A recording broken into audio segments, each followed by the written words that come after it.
အားလုံးပဲမင်္ဂလာပါ Talking Football မြန်မာကနေကြိုဆိုလိုက်ပါတယ်ဒီနေ့မှာတော့ Semi Final အိမ်မက်အတွက်နောက်ဆုံးပွဲမှာဂိုးပြတ်နိုင်ပွဲကိုရှာဖွေရမယ်မြန်မာယူဆက်ခွန်တင်းရဲ့အကြောင်းကိုတင်ဆက်ပေးကြပါမယ်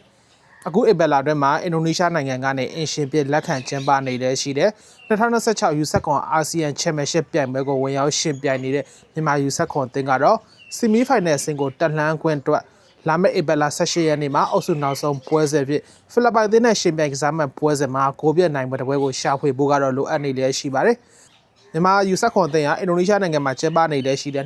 2026ယူဆက်ခွန်အာဆီယံချန်ပီယံရှစ်ပြိုင်ပွဲရဲ့အုပ်စုပွဲစဉ်နှစ်ပွဲကစားပြီးချိန်မှာတော့အဖွင့်ပွဲစဉ်မှာလာအိုအသင်းကိုတေးသားကစားနိုင်ခဲ့ပေမဲ့အုပ်စုဒုတိယပွဲစဉ်မှာအုပ်စုရဲ့အင်အားကြီးဆုံးအသင်းတစ်သင်းဖြစ်တဲ့ထိုင်းသင်းကိုအနိုင်ရရှိထားအောင်ဆွမ်းဆောင်နိုင်ခဲ့တာကြောင့်ရမှတ်၄မှတ်ထိရရှိထားပြီး Semi Final အဆင့်ကိုတက်လှမ်းနိုင်ဖို့ကတော့မျှော်လင့်နိုင်ခဲ့ပြီဖြစ်ပါတယ်။2026ယူဆက်ကွန်အာဆီယံချန်ပီယံရှစ်ပြိုင်ပွဲအုပ်စု B ရဲ့အုပ်စုဒုတိယပွဲစဉ်နဲ့အားလုံးရှစ်ပြိုင်ကစားပြီးချိန်မှာတော့မြန်မာသင်းကထိုင်းသင်းကိုအနိုင်ရရှိခဲ့သလိုလာအိုသင်းကလည်းဖိလစ်ပိုင်သင်းကိုအနိုင်ရရှိခဲ့တဲ့အတွက်လာအိုသင်းနဲ့မြန်မာသင်းတို့ဟာနှစ်ပွဲကစားတစ်ပွဲနိုင်တစ်ပွဲသေးရမှတ်၄မှတ်ထိရရှိထားကြပေမဲ့လာအိုသင်းကဂိုးကချားချက်ပုံမမြင်မာတာကြောင့်အုပ်စုပထမနေရာမှာရပ်တည်နေလည်းရှိပြီးတော့မြန်မာသင်းကတော့အုပ်စုဒုတိယနေရာမှာရပ်တည်နေလည်းရှိပါတယ်။အုပ်စု B ရဲ့အင်အားကြီးဆုံးအသင်းဖြစ်သတ်မှတ်လို့ရတဲ့ထိုင်းသင်းကတော့အုပ်စုပွဲစဉ်နှစ်ပွဲရှင်းပြိုင်ကစားပြီးချိန်မှာတစ်ပွဲနိုင်တစ်ပွဲရှုံးနေထားတာကြောင့်ရမှတ်3မှတ်နဲ့အုပ်စုတတိယနေရာမှာရပ်တည်နေလဲရှိပြီးတော့ဖိလစ်ပိုင်သင်းကတော့ပွဲစဉ်နှစ်ပွဲရှင်ပြိုင်ကစားပြီးချိန်မှာနှစ်ပွဲသလုံးရှုံးနိမ့်ထားတာကြောင့်အုပ်စုရဲ့အောက်ဆုံးနေရာမှာရပ်တည်နေလဲရှိပြီးအုပ်စုစစ်နဲ့သာကျင်းနေခဲ့ရပြီဖြစ်ပါတယ်မြန်မာသင်းပါဝင်နေတဲ့အုပ်စု B ရဲ့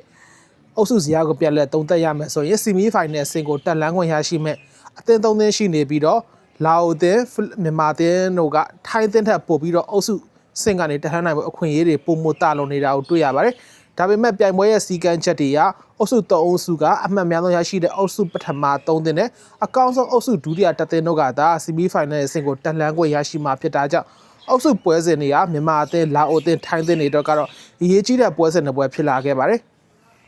မြန်မာအသင်းကလာမယ့်အောက်တိုဘာလ18ရက်နေ့မှာအုပ်စုနောက်ဆုံးပွဲစဉ်တွေနဲ့ဖိလစ်ပိုင်အသင်းနဲ့ရှင်ပြိုင်ကစားသွားရမှာဖြစ်ပြီးတော့လာအိုအသင်းကတော့ထိုင်းအသင်းနဲ့ရှင်ပြိုင်ကစားသွားရမှာဖြစ်ပါတယ်ရမှတ်၄မှတ်ထိရရှိထားတဲ့မြန်မာအသင်းဟာသွင်းကိုတကူသာရရှိထားပေမဲ့ပေးကိုမရှိတာကြောင့်ဖိလစ်ပိုင်သင်းနဲ့ရှင်ပြိုင်ကစားမဲ့ပွဲစဉ်မှာ3ဂိုးနဲ့အထက်ဂိုးပြတ်နိုင်ပွဲတစ်ပွဲကိုဖော်ဆောင်နိုင်ခဲ့မယ်ဆိုရင်တော့ရှာမှတ်9မှတ်ထိရရှိသွားမှာဖြစ်ပြီးတော့အုပ်စုပထမနေရာကနေ Semi Final အဆင့်ကိုတက်လှမ်းခွင့်မျှော်လင့်နိုင်မှာဖြစ်ပါတယ်အကယ်၍မြန်မာသင်းကသာဖိလစ်ပိုင်သင်းကိုတည်ရထားမှာမဟုတ်ဂိုးနဲ့အနိုင်ရရှိခဲ့မယ်ဆိုရင်တော့ထိုင်းသင်းနဲ့လာအိုသင်းတို့ရဲ့ပွဲစဉ်ကိုစောင့်ကြည့်သွားရမှာဖြစ်ပါတယ်အကယ်၍ထိုင်းသင်းကလာအိုသင်းကိုအနိုင်ရရှိခဲ့မယ်ဆိုရင်တော့မြန်မာသင်းကရှာမှတ်9မှတ်နဲ့အုပ်စုအဆင့်ကနေအုပ်စုပထမနေရာကနေ Semi Final အဆင့်ကိုတက်လှမ်းခွင့်ရရှိမှာဖြစ်ပေမဲ့လာအိုသင်းကသာထိုင်းသင်းကိုအနိုင်ရရှိခဲ့မယ်ဆိုရင်တော့မြန်မာသင်းအနေနဲ့အုပ်စုအဆင့်ကနေတက်လှမ်းနိုင်ဖို့ကတော့မျှော်လင့်ချက်တွေအနေငယ်မှိမ့်မိန်သွားမှာဖြစ်ပြီးတခြားအုပ်စုတွေရဲ့ရလဒ်တွေကိုပြန်ပြီးတော့စောင့်မျှော်ကြည့်ရှုသွားရအောင်မှာဖြစ်ပါတယ်။ဒါကြောင့်မြန်မာယူဆက်ခွန်သင်းဟာလာမယ့်အောက်တိုဘာလ18ရက်နေ့မှာရှင်ပြိုင်ကစားမယ်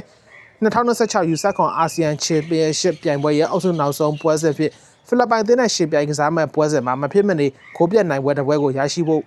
လိုအပ်နေတာဖြစ်ပါတယ်။ဒါကြောင့်မြန်မာယူဆက်ခွန်အသင်းက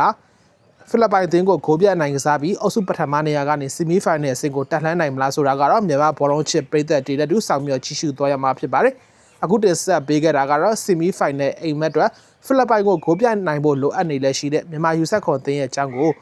စူးစီးတင်ဆက်ပေးလိုက်တာဖြစ်ပါတယ်။ကြည့်ရှုအားပေးတဲ့အတွက်အားလုံးကိုကျေးဇူးတင်ပါတယ်။